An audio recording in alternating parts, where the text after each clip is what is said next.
you, Mari. Yes, Count Binface, who I interviewed at Makerfield a few weeks back. You got 95 votes at Makerfield. I think you're going to get more here, but I don't think you're going to win. Oh, well, thank you for saying that, John. Firstly, yes, it's lovely to see you again. We meet again at last. Last time, you didn't even know who I was. Have you worked it out this time? There's 34 names on the ballot. Have you figured out who I am? Yeah, I have now, yes. Excellent. Well, then we're on a good start. There we go. Good start, yes. And you mentioned Makerfield. I got This guy's 0.2% in that election. And let's just say, speculate that I managed to keep my deposit, which would be a nice start, 5%. I make that a 2,500% swing to Binface in 2 months. I think that's the greatest swing in British political history, but you probably know better than me. Probably is. I'm not sure about that. Anyway, why did you stand here in Clacton? That's where the election was, John. Right, but why? I mean, is it a publicity? Can't you see it? Yes, I can see that. Is it a publicity stunt, or did you really hope to win? Can't you see? No, that's a bit mean. No, it's about taking part in celebrating British democracy, like in our chat in Makerfield. Isn't it wonderful that if you wanted to, you could stand in election? Any of these lovely photographers, anybody in Britain can stand for election, no matter what you believe or what you look like. It's brilliant. So I want to do that with my fully costed manifesto, and I'm on the up. I mean, who was I to think in Makerfield that I would suddenly become His Majesty's official opposition? But here we are. You mentioned the manifesto. I read your manifesto. It looks a bit more serious than the last time. Tell us, what are the highlights of your manifesto here? Yes, well, thank you for reading it, John. That's fantastic. that makes a change. Well, I had to after you ticked me off for not knowing enough about you. Well, I think that was a fair ticking off, to be honest, don't you?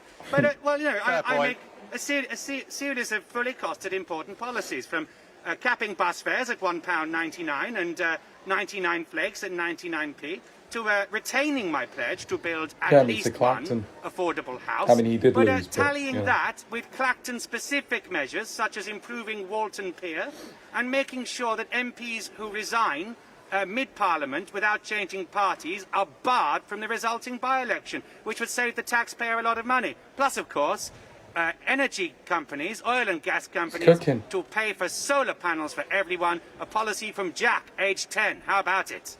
You're getting quite serious, though, some of these policies, aren't you?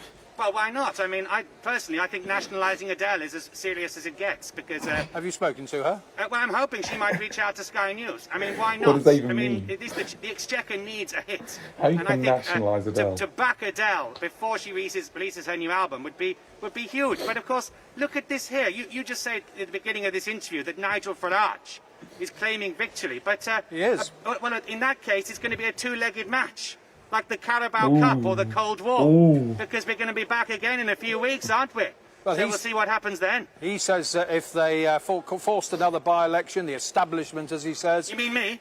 Yeah, well, he calls you the establishment candidate. He's said in the last half hour or so, at some party he's having with his supporters, that he's beaten the establishment candidate. I assume he means you.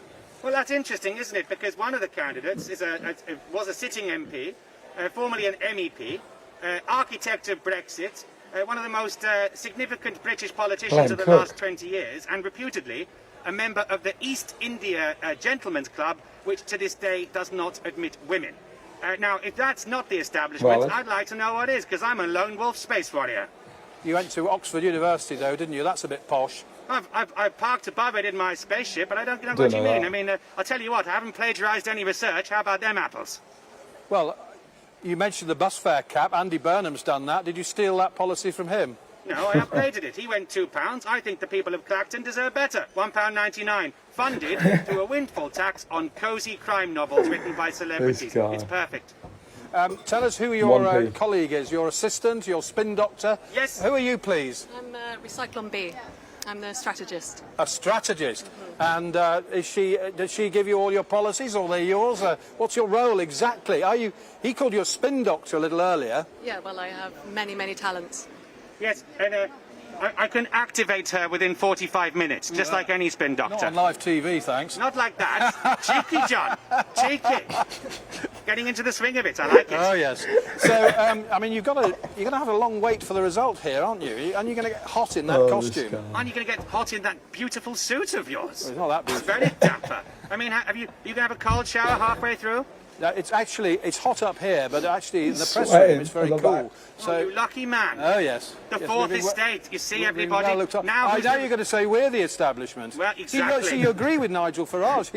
He's been hitting out at newspapers like the Sunday Times and others that have criticised him over his what Kemi Badenoch calls his fishy finances. Yes. Are you saying that we journalists are the establishment, like he does? Well, I mean, you're called the fourth estate. It sounds pretty Yeah, established. no, I've always thought that was a rather silly term. But it is true, though, isn't it? So that's pretty establishment. But why shouldn't the Sunday Times look into his £5 million donations? What's he hiding? It's interesting. What do you think about the fact that he's got this inquiry by the Standards Commissioner and then the Standards Committee? Well, the thing which makes me curious, and I'm interested to get a journalist's view on this, is that there was a report in one of the papers, I believe, a speculation that the Reform UK strategists believed that by calling this by-election preemptively, it would avert the need for a by-election after the result of the Parliamentary Standards Committee. Now, I'm a space warrior from Sigma 9 with a fixation for CFAX and Lovejoy, but even I knew... Lovejoy, that's going back a bit. Exactly, but even I knew... Dennis McShane. Lovely. No, not Dennis McShane. He was the MP, wasn't he? Ian McShane. Ian McShane, Come on, yes. John. It's like a university challenge. But you know what I'm saying is that even if I knew that wouldn't work, how would a putative government in waiting not know how Parliament works? I find that fascinating. Well, you're right about that, because the fact is the rules, and I've studied them, say that if a person leaves Parliament for whatever reason, illness or whatever reason, it's paused, the inquiry suspended, but then if they get back into Parliament, it's resumed. Exactly. So hold on to your popcorn, everyone, because the second leg in Clacton, which I prophesied, I said to the people of Clacton, vote Binface and you would save approximately 350 grand on a second by-election. So I reckon, how about this? He said Reform would pay for the second one. Maybe Nigel could pay for it out of his 5 million. That'd be nice. Mr Farage has said this week that if there was a second by-election, that would be silly, and tonight he said it would be stupid. What do you think about that? Well, I'm glad he's not saying that this by-election's silly, which of course it isn't. It's a very fair and positive campaign between two rival candidates to rule the country. I mean, next time you'd have all these silly novelty parties like the Liberal Democrats involved. I mean, who needs that? But what do you think about the fact there are 34 candidates here? Well, I mean, you might think that that is a circus, but A, it was predictable. I mean, I've done my research. I saw what happened to David Davis in 2008, before my time. But I remember it. Yeah, you go. Were you there? No, but I remember it. Why not?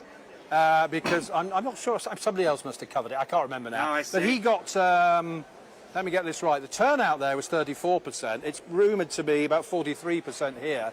And he got 72% of the vote, Mr Davis. Yes. Mr Farage may get something like that here, mightn't he?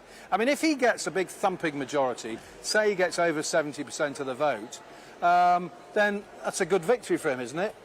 Well, it's a good question. I mean, that's up to you, I think, to the journalists to say. I mean, and indeed all the populace.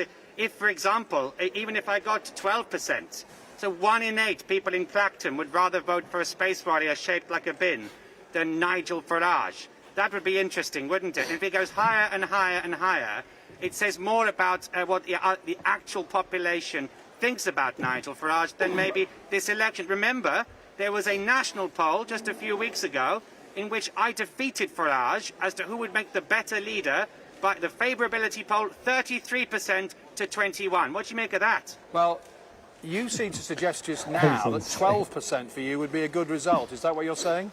Well, the way I say it, John, is 1 vote is beautiful. I would take that, you know. 1 human choosing me, fantastic. Apparently there's a few more than that. 309 would be my greatest ever score in a parliamentary election. Where did you get 308? That was in Richmond and Northallerton against Rishi Sunak. Rishi Sunak, yes. Obviously. And you knew that.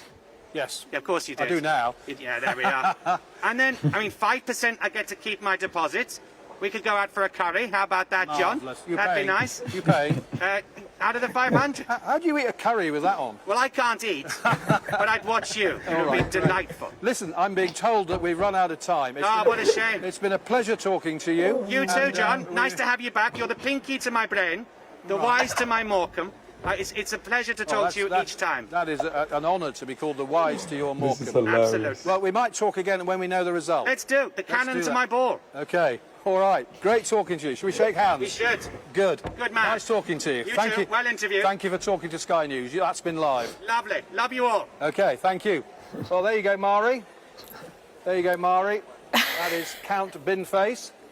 I think he seemed to be suggesting that 12% might be a good result. Ah, British politics. If you want more reaction videos, let me below.